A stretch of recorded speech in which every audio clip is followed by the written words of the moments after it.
I have been a committed adorer for more than 20 years now.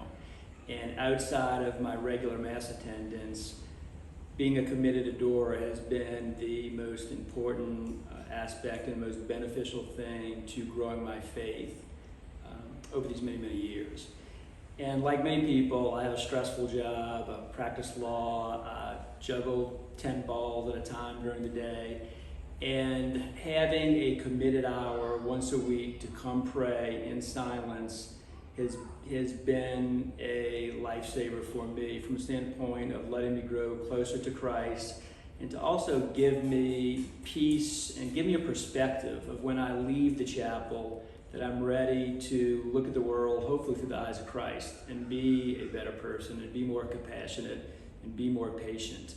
Like many folks, I have great intentions to pray and before I go to bed and during the day, and of course the day gets away from me and I never do it. So having a committed hour in a chapel is like having an hour with a personal trainer. You're committed, you have that hour set aside, and you're going to go every week. And week upon week, month upon month, year upon year, your faith builds and grows, and you get closer to Christ in a way that's hard to explain until you've experienced being part of adoration.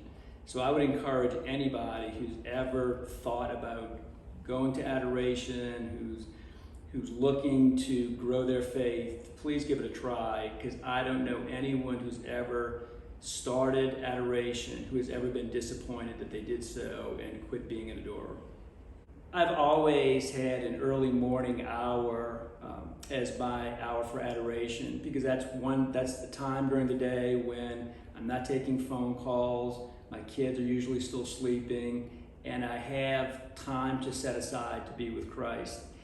And when I first started adoration, I had 3 small kids, I still had a busy job, and all the complications and commitments that we always have. But setting aside that hour in the morning, that 1 hour of silence that I always knew I would have available, to me was the key to growing my faith.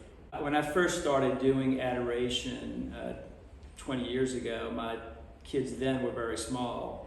And I picked an early morning hour because I knew that time would always be available to me. It made me exercise discipline in my prayer life and to get my lazy butt out of bed and at a time when I did not have commitments with family and work, when my phone was not ringing.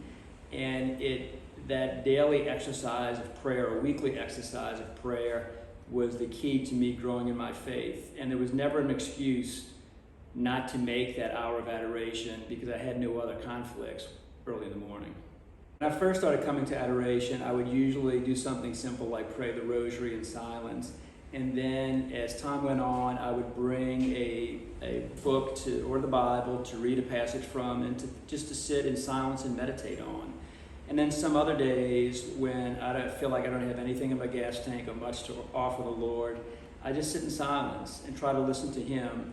And I can't tell you how many times when an idea or a thought or a person will come to my head, and I'll call somebody, a friend that I haven't maybe spoken to in a couple of years, and say, hey, I was thinking about you this morning and just wanted to call and say how you were doing. And they'll say, I can't believe you called. My mother just was put into ICU. We're going through a hard time. It's great to hear from you. So I believe the Lord speaks to us in ways we can never anticipate when we come to the chapel, and they're just myriad ways of praying, whether you want to do something as formal as a rosary or you just want to sit in silence and listen to the Lord speak to your heart.